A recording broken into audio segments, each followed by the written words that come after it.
اللہ کی توحید پہ آ جا.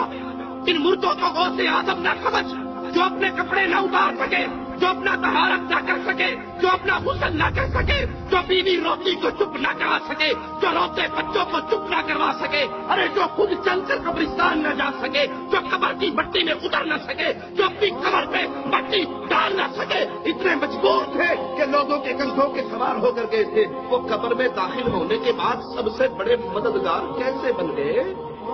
غوث اعظم کا معنی کیا ہے؟ سب سے بڑا مددگار.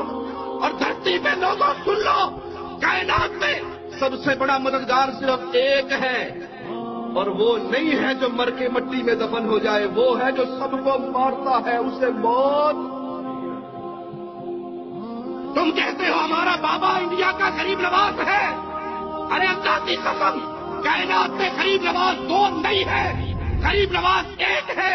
اگر تمہارا یہ بابا غریب نواز ہے تو اللہ کو کیا کہو گے؟ ہم کہتے ہیں اللہ غریب نواز ہے. کیسے؟ دلیل مانگو ہم سے. وہ مالی کہتا ہے انتم الفقراء، تم سارے غریب ہو، تم سارے فقیر ہو، تم سارے مانگتے ہو. نبی، ولی، علی، غوث، قطب جو تم نے بنا رکھے ہیں، اپنے بزرگوں کو نام دے رکھے ہیں غوث و قطب کے، سنو یہ سب اللہ کے در کے فقیر ہے، سوالی ہے، مانگتے ہیں. غوث اعظم غریب النواز، بندہ نواز، بندہ پرور، داتا اپنے عرش پہ ہے، وہ دھرتی میں دفن نہیں ہوا.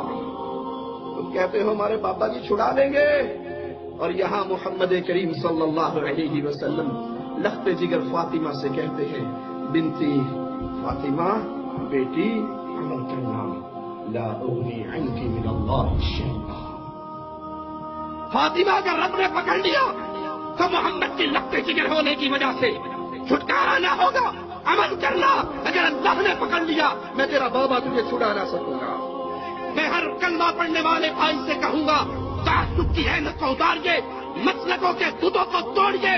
محمد کے اگر کلمہ کو امتی ہونے کے دعوے دار ہو، رب کی آوازیں بے کام دھریے. میرا مولا فرما رہا ہے اے آدم کے بیٹے، اگر تو زمین بھر کے گناہوں کی میرے پاس لائے ایک شرط کے ساتھ، ثم لقیتنی لا تشرک بی شیئا، اے میرے بندے تیرے زمین گناہوں کی بھری ہوئی ہو، اس میں شرک کا گناہ نہ ہو، میں اتنی زمین رحمتوں کی بھر کے لاؤں گا، ساری معاف کر کے تجھے جنت عطا کر دوں گا.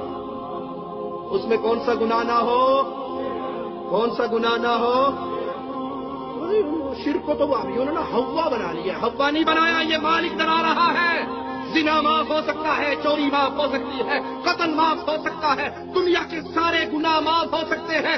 یا علی مدد معاف نہیں ہو سکتا، یا رسول اللہ مدد معاف نہیں ہو سکتا، یا حسین مدد معاف نہیں ہو سکتا، یا فاطمہ مدد معاف نہیں ہو سکتا. اللہ کے علاوہ کسی اور کو سجدے، رکوع، طواف، نظر، ذبح، قربانی معاف نہیں ہو سکتے. اس کے علاوہ اللہ جو چاہے گا معاف. شرک سے دامن کو بچا لے، ان مولویوں کے جنگل میں نہ پھنسے جو کہتے ہیں جی نہیں نہیں. وہابیوں نے ویسے گمراہ کیا ہوا ہے. شیطان مایوس ہو گیا ہے. اس امت میں شرک نہیں ہو سکتا، اس امت میں شرک نہیں ہو سکتا. اور شرک اس امت میں اتنا ہے اللہ کی قسم، اتنا شرک ہے اس امت میں اللہ کی قسم. دلائل کی بنیاد پہ کہتا ہوں کفار مکہ کو مار دے چکے ہیں. کفار مکہ کو اگر وہ پتھروں کو پوچھتے تھے، میں نے پچھلے درس میں ذکر کیا تھا 12 گھوں کے اندر بجلی کا ایک بورڈ لگا ہوا ہے، اس پہ بڑا سارا بینر لگا ہوا ہے، بورڈ لگا ہوا ہے پیر کھمبے شاہ، اس پہ کاغذ باندھے جاتے ہیں، دھاگے باندھے جاتے ہیں، کپڑے باندھے جاتے ہیں. ارے کیا بتا سکتے ہو کفار مکہ نے کسی کھمبے شاہ کو پوجا ہو؟ وہ تو ان بتوں کی بھی نسبت اللہ کے اولیاء کی طرف کیا کرتے تھے. آج شرک کی کیفیت یہ ہے کہ مرید اپنے پیر کے سامنے کھڑے ہو گئے، پیر کاما والی سرکار کے سامنے کھڑے ہو کر کہہ رہے یہ بندے جو آئے ہیں یہ تیرے بندے ہیں، اللہ کے نہیں. انا للہ و انا الیہ راجعون.